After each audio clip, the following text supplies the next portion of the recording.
Jazakallahu khairan Ustaz Matur nuwun. Assalamualaikum warahmatullahi wabarakatuh. Alhamdulillahi rabbil alamin. Hamdan syakirin, hamdan na'imin, hamdan yuwafi ni'amahu wa yukafi'u mazidah. Ya Rabbana lakal hamdu kama yanbaghi li jalali wajhikal karim wa adhimi sultanik. Asyhadu an la ilaha illallah wahdah la syarikalah wa asyhadu anna Muhammadan abduhu wa rasuluh. Allahumma salli wa sallim wa barik ala habibina Muhammad wa ala alihi wa sahbihi wa mawala. Pertama, marilah kita sejenak berdoa kepada yang sangat berjasa sehingga kita bisa hadir di tempat ini, yaitu almarhum Slamet Suharyono. Allahumma firlahu warhamhu wa'afi wa'fanhu. Al-Fatihah. A'udzu billahi minasyaitonir rajim. Bismillahirrahmanirrahim. Alhamdulillahi rabbil alamin. Arrahmanir rahim. Maliki yaumiddin. Iyyaka na'budu wa iyyaka nasta'in. Ihdinas siratal mustaqim. Siratal ladzina an'amta 'alaihim ghairil maghdubi 'alaihim. Para asatidz wa asatidzah jamaah Masjid As-Salam, ibu bapak sekalian yang berbahagia, alhamdulillah izinkan saya bersyukur dan berbahagia pada kesempatan pagi hari ini karena bisa silaturahim dengan Bapak Sutrisno. Ada dua Sutrisno di sini. Yang pertama ketua takmir Masjid As-Salam. Jadi As-Salam ini rupanya diambil namanya dari Bapak Slamet. Kalau bahasa Jawa itu selamat, bahasa Arabnya salam. Ternyata alhamdulillah. Barakallahu fiik. Jadi Pak Sutrisno itu semalam saya ketemu, saya melihat lahir beliau tahun 54. Itu artinya sekarang usianya beliau 72 tahun. Masih sangat semangat, masih sangat sehat, dan postur badannya masih sangat sopan sekali. Tidak ada lemaknya, tidak kayak Dr. B. Waalaikumsalam. Karena beliau ini termasuk pengurus Litingkong ya. Iya. Saya mengira Litingkong itu bahasa Arab, bahasa Cina. Ternyata bahasa Lumajang. Apa tadi, lintas, ukti, dan yangkung. Nah, itu olahraganya para lansia. Ya Allah. Memang kita tidak boleh berhenti bergerak ya, olahraga ya. Bismillahirrahmanirrahim. Nah, Pak Kris yang kedua itu adalah yang pada tahun 2003 ya, artinya berapa tahun yang lalu itu? Ya, 23 tahun yang lalu.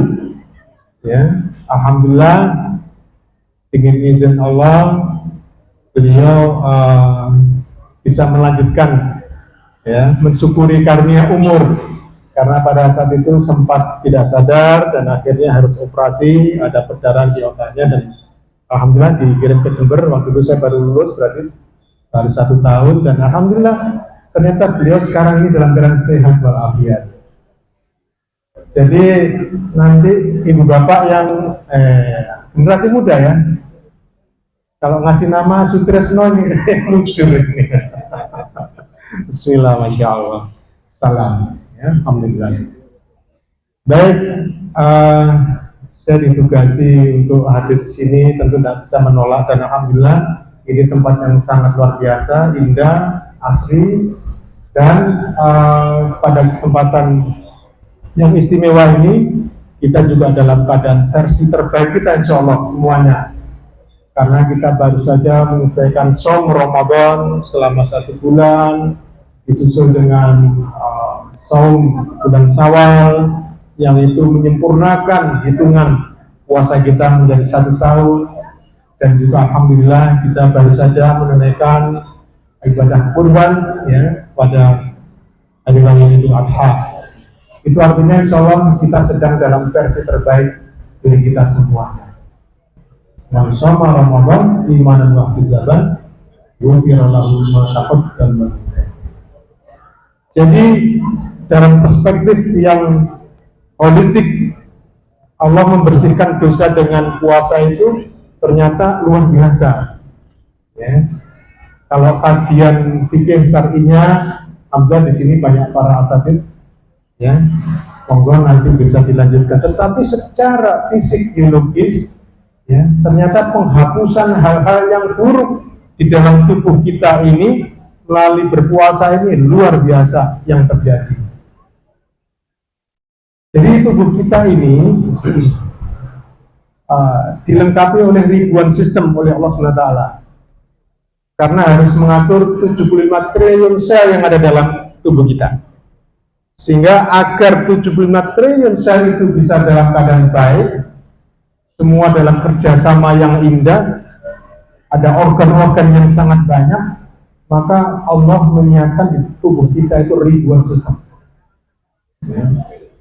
Salah satunya, ya, jadi kalau penghapusan dosa itu adalah dari perilaku buruk, maka berpuasa itu menghapus berbagai sampah yang ada di dalam tubuh kita.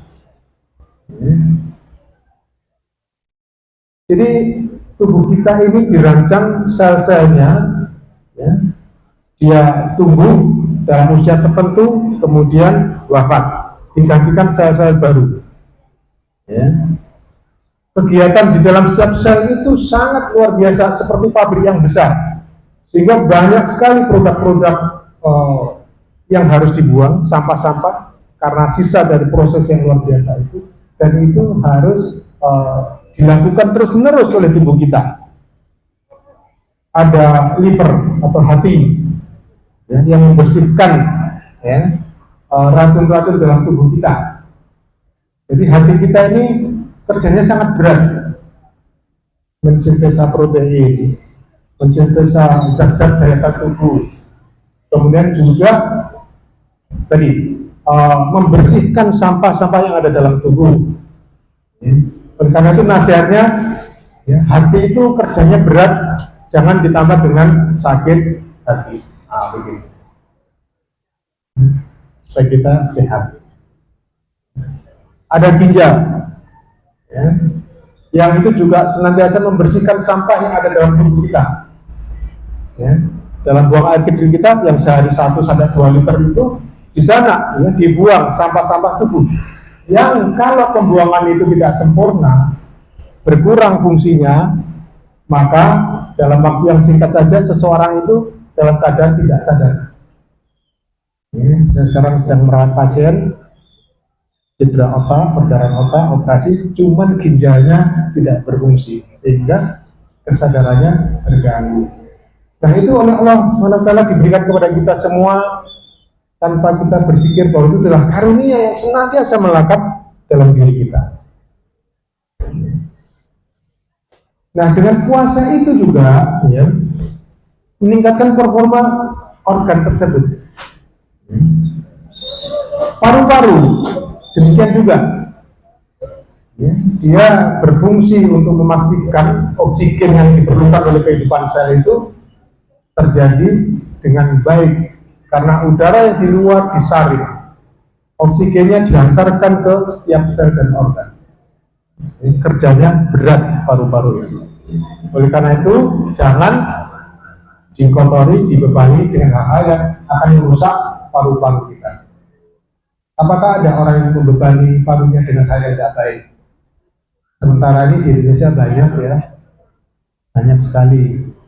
Kita semua yakin tahu, ya, apa itu berdahi, ya, rokok, ya, itu luar biasa. Satu batang rokok ada 16 macam racunnya, ya, banyak sekali. Itu yang baru diketahui, belum yang tidak diketahui, ya.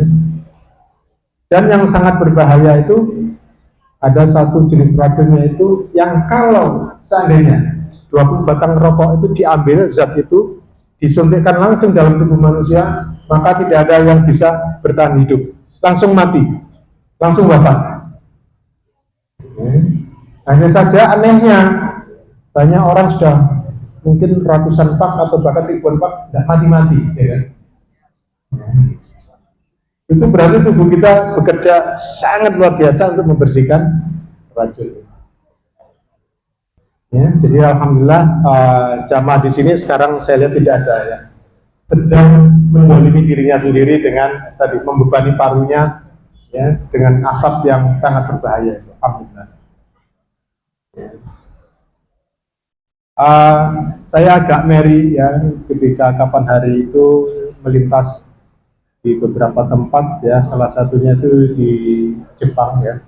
Itu di sana itu kok nggak ada ya orang merokok ya jalan itu, dan sangat ketat sekali ya di trotoar, di jalan-jalan umum nggak ada yang merokok. Ya. Alhamdulillah kita di sini bisa menerapkan ya, di masjid ini, insya Allah. Baik, ini yang harus kita syukuri pagi hari ini ya. Dan dalam kondisi versi yang terbaik ini, izinkan saya mengambil inspirasi dari beberapa ayat yang itu menunjukkan performa kinerja terbaik. Ya, karena ayat ini diabadikan oleh Allah di dalam surat Al-Anfal, yang kita tahu bagaimana surat Al-Anfal ini banyak berbicara masalah pertempuran yang spektakuler ya. Yang jumlah kita sedikit tapi bisa memenangkan pertempuran, maka bisa dipastikan itu bukan karena jumlah yang besar tapi karena kualitas. Nah, ketika di dalam surat Al-Anfal itu bicara malah salah satu kualitas ya, di sana disebutnya orang yang beriman. A'udzubillahi minasyaitonir rajim. Innamal mu'minuna alladzina amanu ya, innamal mu'minuna alladzina idza dzukirallahu wajilat qulubuhum. Jadi itu barangkali ya yang digambarkan iman sebagaimana dimiliki oleh Ahlul Badar. Yang pertama, kualitas yang mereka miliki adalah ya, bersihnya hati. Zikirallah wajilat qulubuhum. Kalau disebut nama Allah, bergetar hatinya. Artinya dia adalah memiliki salamatus sadr, ya, hati yang bersih, yang selamat. Sehingga ketika disebut nama Allah, bergetar hatinya. Ini bukan hal yang sederhana, ya. Ketika bahkan Rasulullah Sallallahu Alaihi Wasallam pernah mengabarkan tentang seseorang yang calon penghuni surga. Ya. Ternyata secara ibadah, ritual biasa saja. Ya, Ibnu Umar mencoba meneliti kenapa orang ini oleh Rasul dikatakan al-jannah 3 kali berturut-turut hadir dalam sebuah majelis. Ya. Belakangan ternyata orang itu mengatakan saya begini tidak ada lebih tidak kurang, tetapi satu hal, saya tidak pernah memiliki prasangka buruk kepada saudara sesama. Artinya dia memiliki salamatus sadr, hati yang selamat.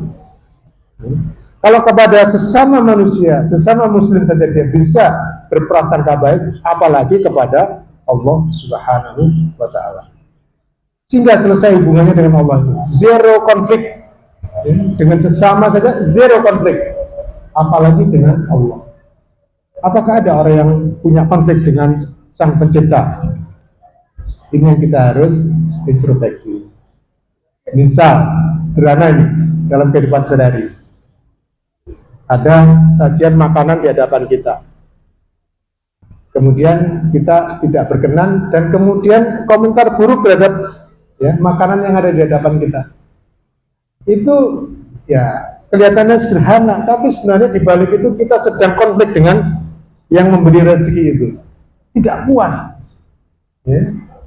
Konflik dengan Allah SWT. Oleh karena itu Rasulullah melarang kita mencela makanan. Kalau mau, monggo. Kalau enggak usah dikomen. Ini kok kurang asin. Ini kok kelegen. Nah, ini bahasa-bahasa yang agak sering. Ya. Kelegen, kasinen. Kalau mau didahar, kalau enggak ya sudah. Nah, bapak-bapak kepada ibu juga gitu. Ya, kalau masakannya mungkin kurang berkenan, tidak usah diberikan komen negatif, langsung dikursuskan ke cek saja. Tidak usah dikomen yang buruk. Ya, alhamdulillah itu adalah karunia dari Allah. Konflik ya. Ketika kita bersin, ya, yang konflik dengan Allah menggerutu. Kemarin baru saja sembuh flu. Ini flu mana nih? Saya ini kalau batuk lama, dia sedang konflik dengan Allah SWT. Jadi saya pernah juga menjadi petugas haji itu, wah itu kan hampir semua batuk kan gitu ya. Ibu bapak hampir semua di sini memang batuk, kecuali onta saya bilang. Dia punya ketahanan yang luar biasa memang. Tapi ibu bapak sama haji, kalau panjenengan tidak batuk, yang terjadi langsung mati, langsung bapak. Loh kok bisa dok? Iya. Ya.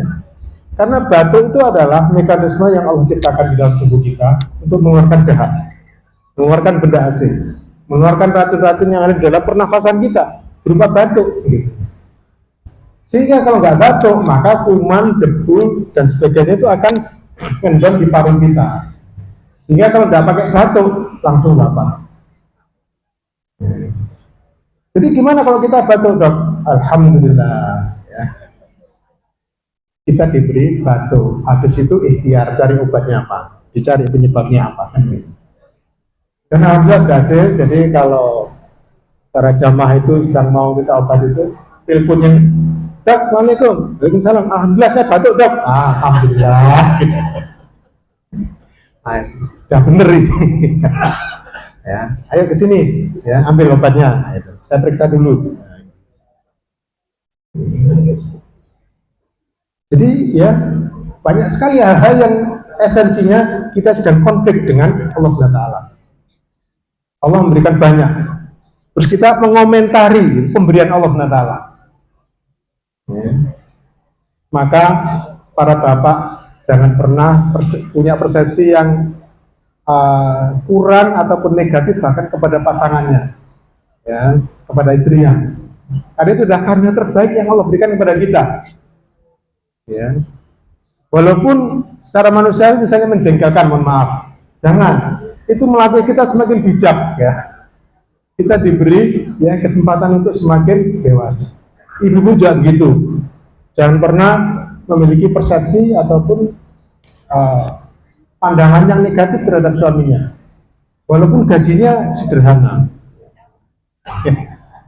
walaupun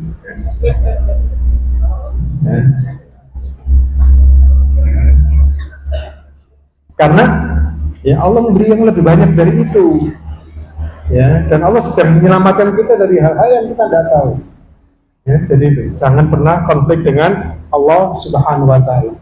Itu tercermin dengan hati kita yang bersih. Salamat saudara.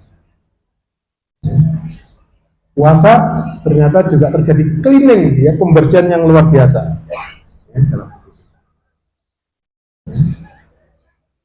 Wa idza tuliyat alaihim ayatuhu zadatum imana. Jadi orang yang berkualitas bagus itu, ya, yang disebut orang yang beriman itu satu kompetensi hati. Yang kedua ada kompetensi pemikiran. Kalau dibacakan ayat Allah itu nyambung, semakin bertambah imannya. Itu berarti dia cerdas. Nah ini versi terbaik orang yang beriman itu. Hatinya bersih, pikirannya cerdas. Ya.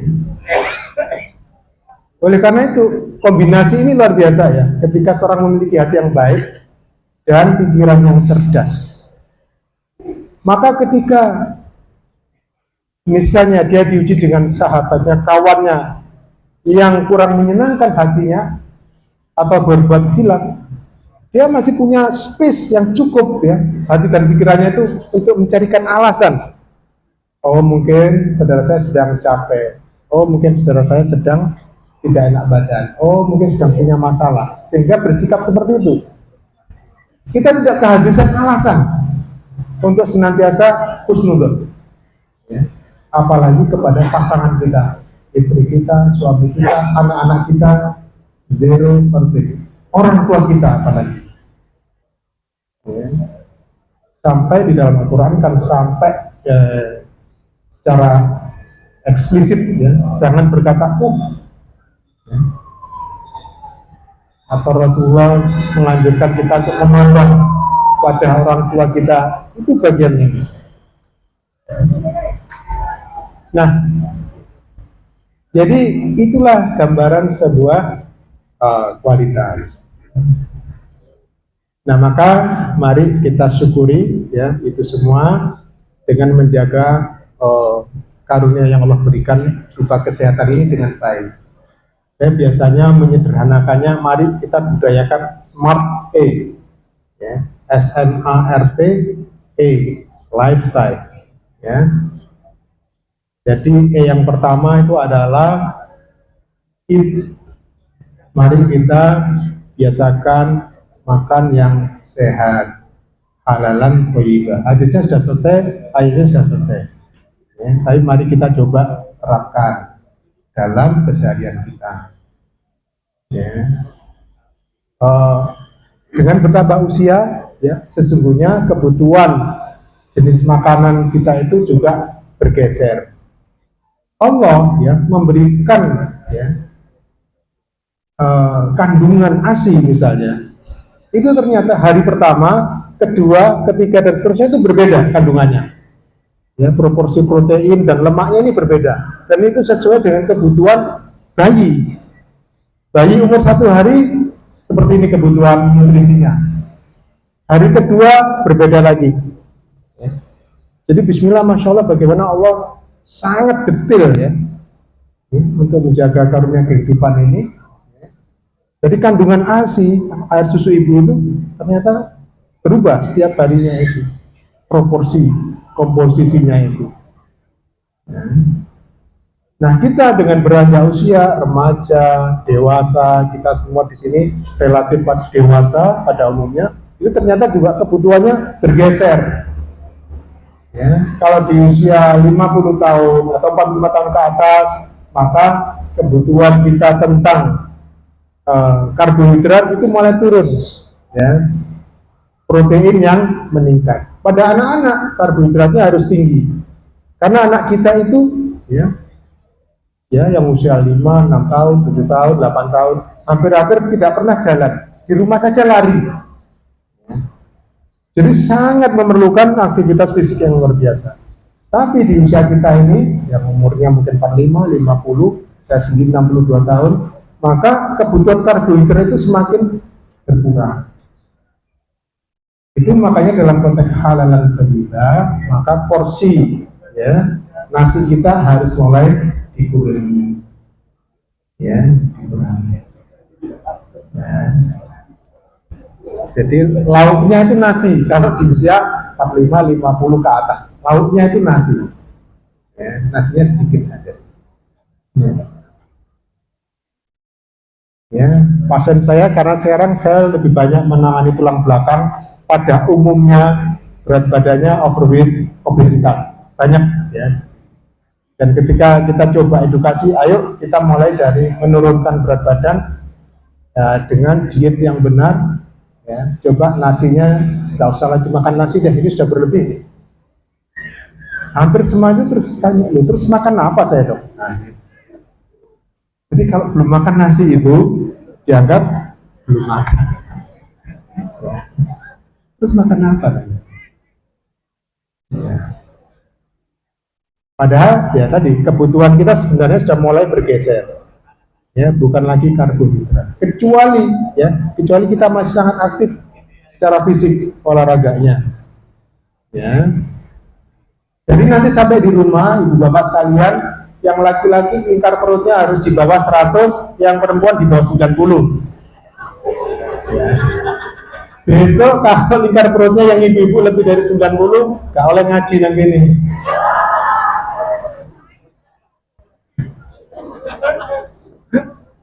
Enggak, saya lihat di sini ramping-ramping ya.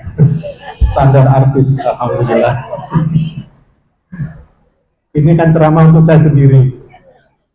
yang susah menurunkan berat badan. Ya.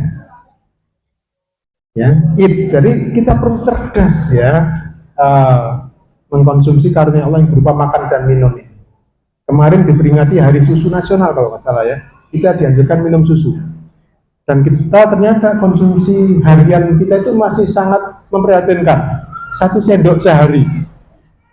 Jadi bisa dibayangkan, orang Indonesia itu hanya minum 1 sendok sehari, karena konsumsi susunya masih sangat rendah. Ya.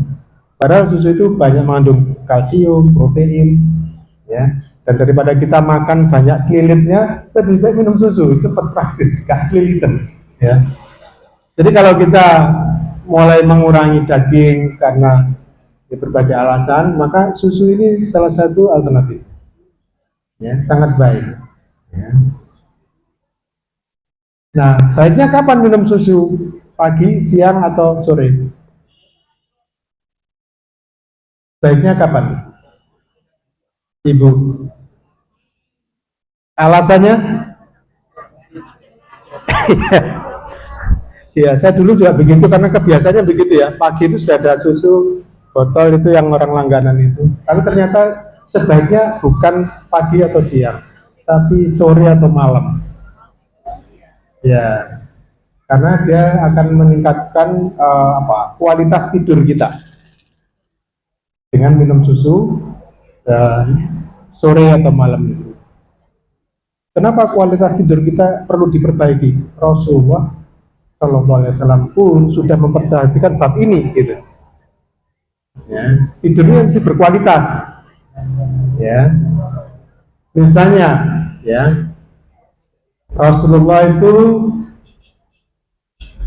yakrahu, ya, jadi tidak suka tidur sebelum isya.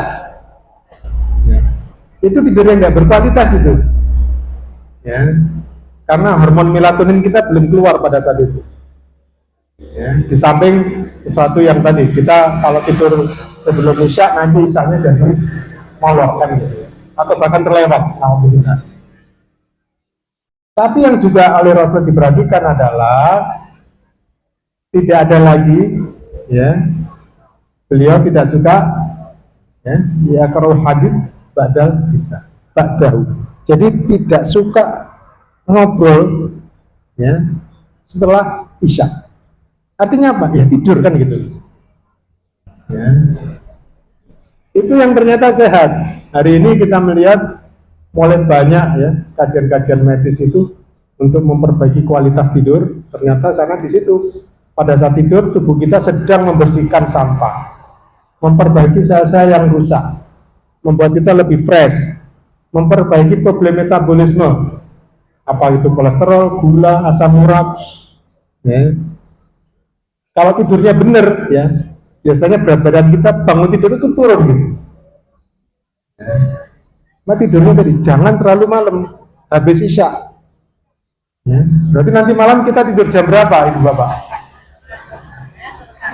Habis jam 9. Isyanya di Assalam jam berapa sih? Jam 7 ya, sudah 7 lebih 1 tidur ya. Ya. Itu yang baik ya. Di beberapa negara Eropa saya lihat itu habis maghrib itu sepi di kota-kota, toko ditutup. Ya. Mereka juga sehat, kaya-kaya juga orangnya. Ya, tidak perlu sampai larut malam. Ya. Kecuali dokter jaga. Nah, itu alasan lagi. Ya. Memang kita kadang-kadang harus standby, harus jaga, ya. Operasi terakhir kemarin saya lakukan jam 1, jam 2, ya, dini hari karena emergensi. Tapi selebihnya yang kalau kita bisa mengelola sebaiknya setelah isya tidur. Jam 1, jam 2 bangun, baik, bagus. Ya. Jadi di dalam tubuh kita itu ada siklus sirkadian namanya. Itu hormon melatonin itu yang berfungsi untuk memperbaiki sel. Dia bekerja itu setelah jam 8. Ya, jam 8 itu mulai meningkat itu, dan itu memperbaiki sel-sel tubuh kita. Ya. Jadi kalau kita bisa tidur pada saat itu, maka pekerjaan hormon melatonin kita akan sempurna. Dan dia diganggu, melatonin ini kerjanya satu, ya, dengan cahaya ataupun gelombang elektromagnetik. Ya. Jadi kalau dulu Rasulullah anjurkan jangan tinggalkan api ya pada saat Anda tidur gitu. Benar itu. Jadi adanya cahaya ini akan mempengaruhi ataupun mengurangi kerja dari melatonin. Ya, jadi habis sisa lampu dimatikan tidur. Bisa nggak ya kita ya? Kuncinya di kepala sebenarnya. Kita mau apa enggak? Ya, seperti itu. Ya, kalau mau bisa sebenarnya. Ya, jadi acara-acara yang bisa diagendakan pagi hari, siang, digeser saja gitu. Jangan malam. Kecuali yang tadi emergensi monggo. Ya, itu bukan keseharian, tapi sebagai pola itu gaya hidup, hindari ya tidur terlalu malam. Sekarang yang agak sering menjadi alasan kan handphone ya. Ya, orang kalau sudah lihat handphone, ya belanja ya bisa sampai malam cari-cari ya. Nah, ini. Jadi wajah pasangan kita itu bercahaya.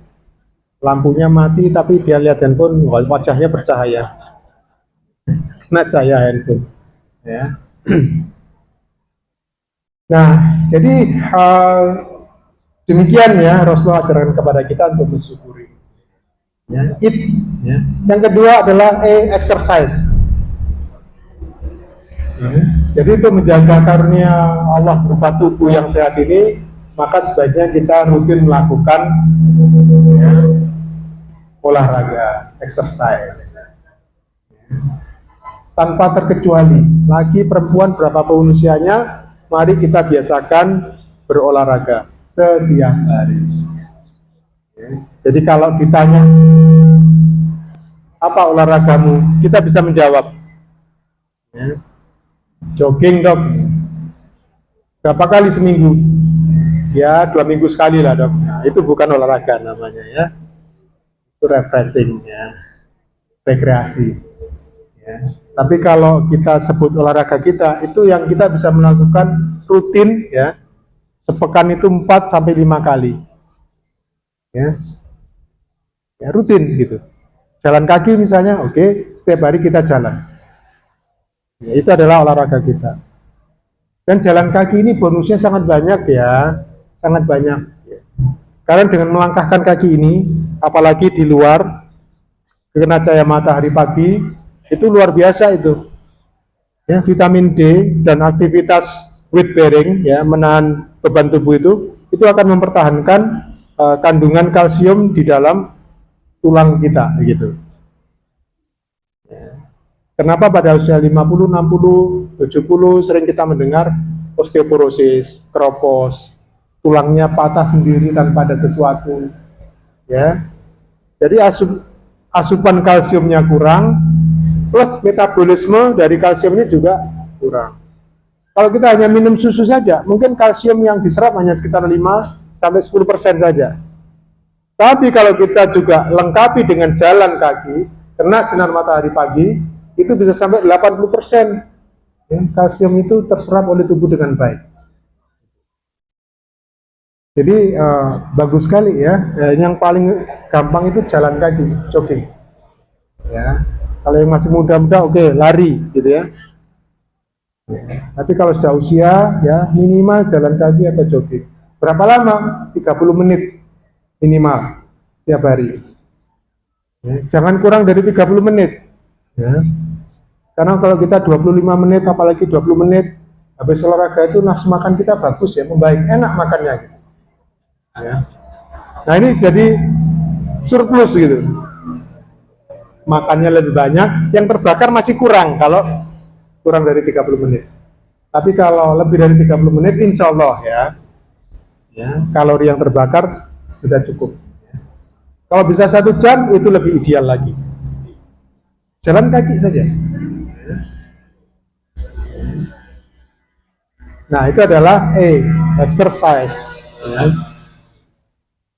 Jalan ini termasuk olahraga kardio namanya, yaitu melatih otot jantung. Ya, bengung ya Ustaz? Ya, belum. Oh, nah ini lebih enak ya. Pantesan ngantuk ya jamaah tadi. Oh enggak ya. Sampai mana tadi? Jalan kaki, bonusnya banyak. Kenapa? Ya, jadi setiap langkah kita mengayunkan kaki kanan dan kiri itu memberikan stimulasi juga ke otak kanan dan otak kiri kita. Ya, sehingga koneksi otak kanan dan kiri kita akan menjadi lebih baik. Ya. Itu mengapa olahraga ternyata ya itu salah satu manfaatnya adalah mencegah Alzheimer, kepikunan dini. Sama dengan puasa juga begitu. Ternyata efeknya mencegah Alzheimer, kepikunan dini.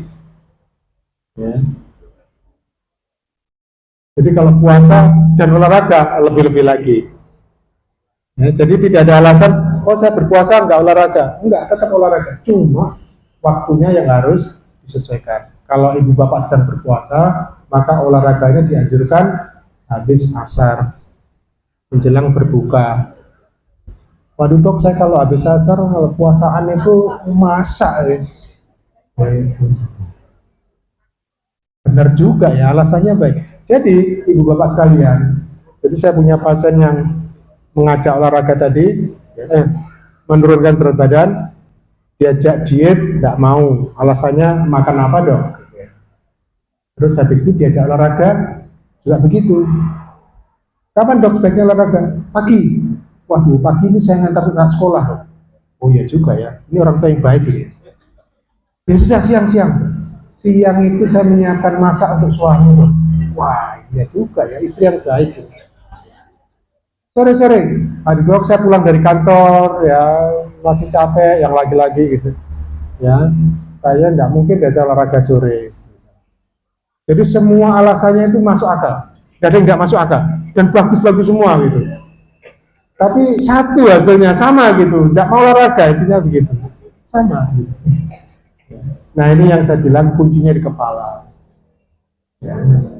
Kalau kita mau, insya Allah bisa. Kalau kita tidak mau, ya sudah. Karena yang sering membatasi karunia yang Allah berikan itu diri kita sendiri. Oh saya tidak bisa, ya sudah, tidak bisa benar. Ya, belum sudah begitu. Ya.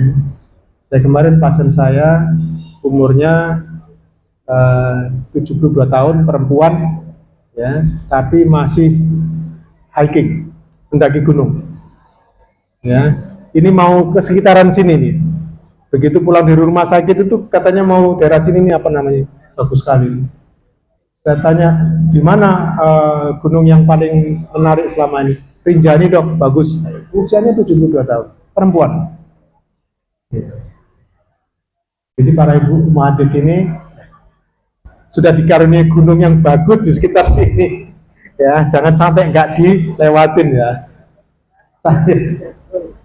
Ya. Ajak para suaminya, ayo Bi, move, harokat. Ya, sayang loh, orang luar negeri aja pergi ke sini, ya, untuk jogging, hiking. Ya. Loh, orang sini enggak? Eman. B29, bagus. Waduh. Ya, olahraga. Mari sempatan olahraga. Jaga makanan.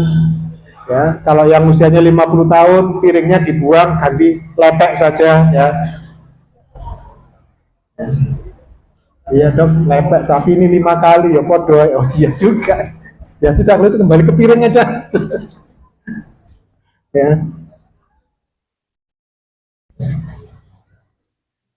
Rasulullah itu kan ngajarin kita makan cukup pakai jari aja. Oh, ada benarnya juga. Karena kalau begini kita biasa banyak.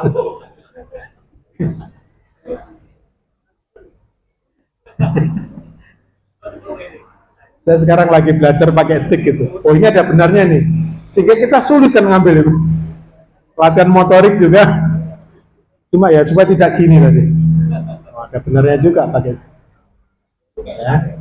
Makan. Jadi makan itu yang penting adalah sekali lagi dosisnya, isinya, timingnya, ya. Biasanya kalau usia sudah 40 ke atas, ya, maka makan dibatasi, ya. NBI kaidahnya, nikmati, semua makan enak, lezat, bermanfaat, nikmati saja, tapi B-nya adalah batasi. Gitu. Kalau dulu masih remaja, di sini kan banyak durian ya satu orang bisa 2 durian. Nah sekarang ya 2 punggi saja lah, gitu kan. Ya, yang ketahuan. Ya, batasi. I-nya adalah imbangi, ya olahraga. Ya, imbangi. Jadi NBI ini sangat bagus. Nikmati, batasi, imbangi. Ya, enggak usah juga terlalu diet yang enggak makan apa-apa gitu. Kelihatannya jadi orang susah gitu ya. Saya enggak makan itu dok, loh kenapa? Ini sehat. Yang enggak boleh kan ikan-ikanan, saya bilang. Loh, enggak boleh ada ikan malah dok. Iya, kalau ikan beneran, nah itu boleh. Sehat ya, ikan itu sehat sekali. Terutama bapak-bapak ya, yang cenderung kolesterol tinggi, risiko jantung, ya itu juga lebih tinggi dibanding ibu-ibu. Maka sebaiknya usia 40 ke atas sudah mulai memperhatikan kandungan kolesterolnya. Ya, makanan yang sehat untuk kolesterol adalah di samping sayur dan buah, ya itu kalau ikan yang ikan laut berlemak, ya misalnya teri, kemudian ikan gabus, ya itu bagus. Ya, ikan tuna, ya kalau yang agak jauh dari luar negeri apa namanya salmon, tapi biasanya nggak seger kalau salmon, ya lebih bagus ikan gabus. Banyak kan di sini ya. Ya itu menu harian Bu.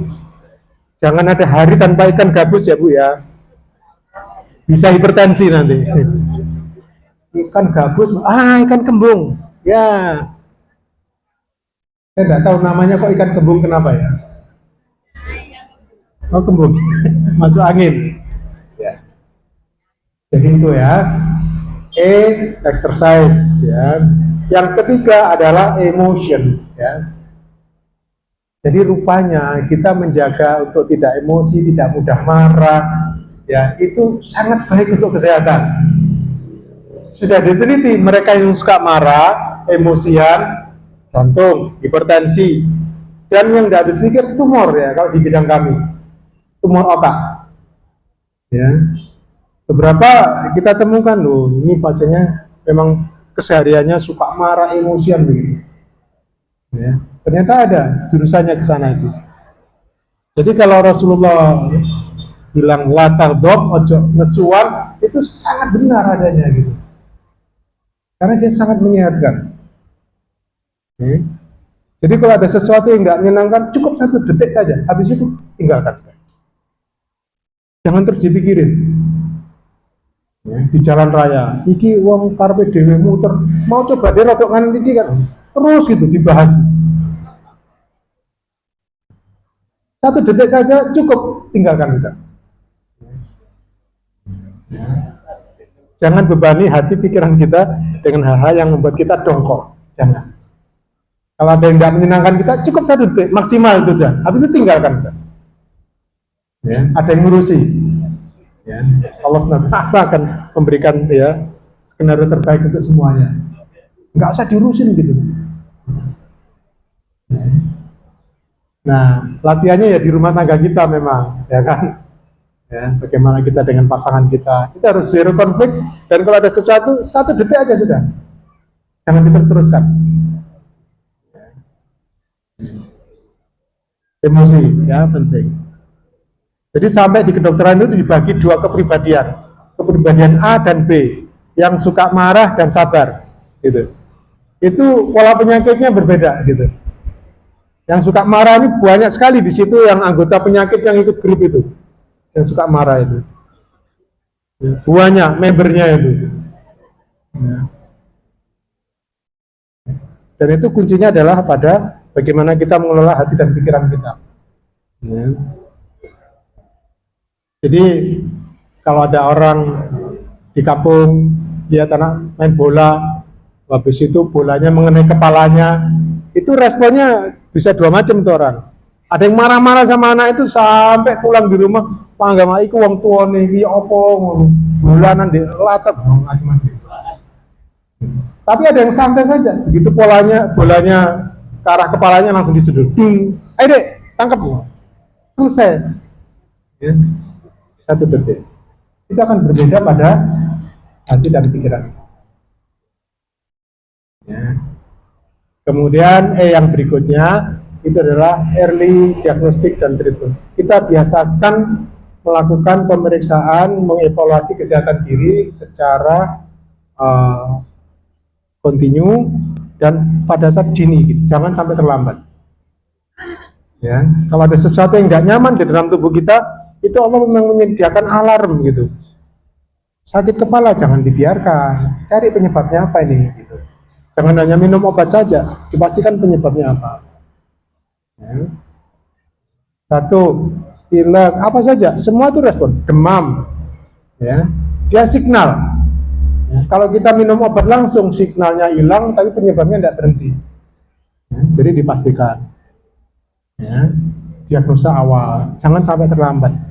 Ya. Begitu sesuatu yang terjadi sudah terlambat, biasanya sangat susah penanganannya. Ya. Jadi sekali lagi kalau yang sudah usia memang problem metabolik yang harus diwaspadai. Kolesterol, gula, ya, asam urat, ya. Di restoran, ini mengandung kolesterol tinggi nih. Enggak, kolesterolnya di laboratorium, di sini enggak. Makan saja. Alas sombongnya ada saja. Itu kan kolesterol kan di laboratorium, ya. Di piring ini enggak ada. Kemudian yang berikutnya adalah environment, ya, lingkungan. Memang untuk sehat itu kita harus membuat lingkungan kita juga sehat. Di rumah kita, ya, di tempat kerja kita, di komunitas kita. Ya. Misalnya yang paling sederhana, kalau di komunitas kita, ya, kita membiasakan tersenyum, ya, itu sehat ternyata. Ya. Jadi tabassum di wajhi akhika, ini lakas sodaqah. Jadi senyummu di hadapan sahabatmu itu sedekah loh. Sampai begitu bahasanya Rasul untuk memotivasi kita. Tapi secara medis luar biasa ternyata. Karena pada saat senyum itu hati dan pikiran kita sedang benar-benar damai begitu. Ya. Orang yang diukur tekanan darahnya, ya, pada saat diukur itu senyum, dan pada saat diukur itu bersengut, hasilnya beda ternyata. Ya. Ketika bersengut itu cenderung tinggi itu tensinya. Tapi kalau kita diukur dengan dalam keadaan damai, pikiran dan hati kita lebih normal gitu. Nah itu pentingnya kita banyak senyum, ya, sebelum yang lainnya. Ya, senyum saja semuanya begitu. Tapi yang tidak boleh senyum sendiri, enggak apa-apa senyum sendiri. Karena kita sedang mensyukuri, ya, pemberian Allah SWT, senyum gitu. Dan untuk bisa senyum itu aslinya Allah mempekerjakan banyak sekali, ya, struktur di dalam tubuh kita dengan kompleks. Ya. Pasien saya misalnya yang stroke itu susah loh senyum, ya, karena pendarahan di otak senyumnya tidak simetris gitu. Dikira ngece, enggak, itu memang tidak bisa dia menggerakkan ototnya gitu. Ya. Jadi untuk bisa senyum itu alhamdulillah, ya, menghadap ke cermin, senyumnya simetris, membahagiakan diri dan orang lain. Ya. Nah, terakhir saya ingin mengatakan bahwa mari kita cintai, kita sayangi tubuh kita, jangan pelit dengan diri kita sendiri. Jadi lebih baik makanan sehat daripada membeli obat. Lebih baik punya sandal yang bisa untuk jalan kaki aman atau sepatu daripada beli obat. Ya. Lebih baik handphonenya ditaruh daripada begadang malam. Ya. Itu tanda kita sedang mencintai dan mensyukuri apa yang Allah berikan. Aku lupa lihat. Assalamualaikum warahmatullahi wabarakatuh. Waalaikumsalam warahmatullahi wabarakatuh. Luar biasa, Ustaz. Yang betul sampai cukup memberi. Kemudian itu Bapak Ibu sekalian, bahagia kesempatan yang berbahagia ini kami dari Ta'amul Masjid As-Salam memotok hati Bapak Ibu sekalian untuk bulan depan biar kendaraan tidak sebujak ini akan kita buatkan tempat parkir di sebelah barat, tempat parkir di sebelah